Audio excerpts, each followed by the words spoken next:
Saviez-vous que le système éducatif en Afrique a été conçu pour maintenir la domination coloniale? Pendant la colonisation, les puissances européennes comme la France, le Royaume-Uni et le Portugal n'ont pas créé des écoles pour éduquer les Africains. Leur but, former une petite élite pour servir l'administration coloniale, mais surtout pas pour produire des leaders capables de défier l'ordre établi. Prenons un exemple. Les programmes scolaires enseignaient des récits glorifiant les colonisateurs. On y parlait de Napoléon, de la Révolution française ou de l'Empire britannique. Mais où étaient les héros africains comme Sundiata Keita, Tchaka Zulu ou Nzinga d'Angola, complètement effacés? Et l'éducation était souvent contrôlée par des missions religieuses. Leur rôle, imposer une morale européenne, marginaliser les croyances africaines et enseigner aux enfants que leur culture était inférieure.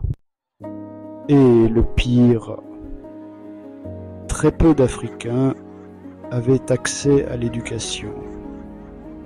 Au début du XXe siècle, moins de 5% des enfants africains étaient scolarisés. Les colons préféraient maintenir une majorité dans l'ignorance pour éviter toute révolte. Après les indépendances, qu'est-ce qui a changé? Pas grand-chose. Beaucoup de pays africains ont gardé les systèmes éducatifs imposés par les colonisateurs.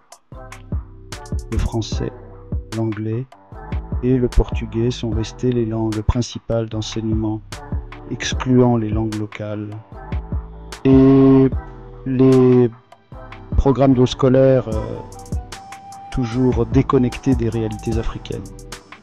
Par exemple, au Sénégal, les étudiants apprennent encore aujourd'hui les moindres détails de la Révolution française, mais savent très peu sur l'empire du Mali ou les luttes anticoloniales.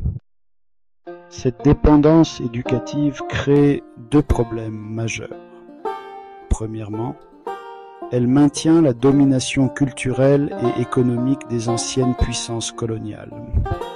Deuxièmement, elle ne répond pas aux besoins réels du continent africain, comme l'agriculture durable, les énergies renouvelables ou l'entrepreneuriat. Mais il y a de l'espoir.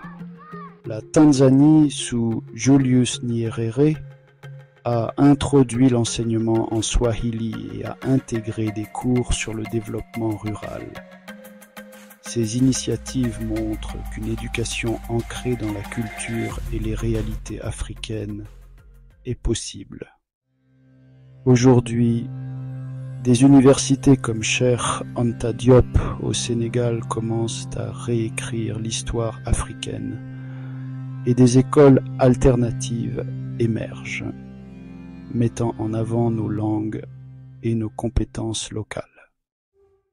La décolonisation de l'éducation, c'est une priorité si l'Afrique veut construire son avenir.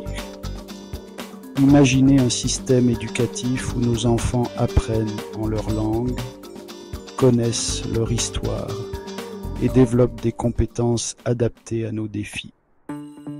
Reprenons notre éducation. Reprenons notre pouvoir. Qu'en pensez-vous? L'éducation africaine doit-elle être totalement transformée?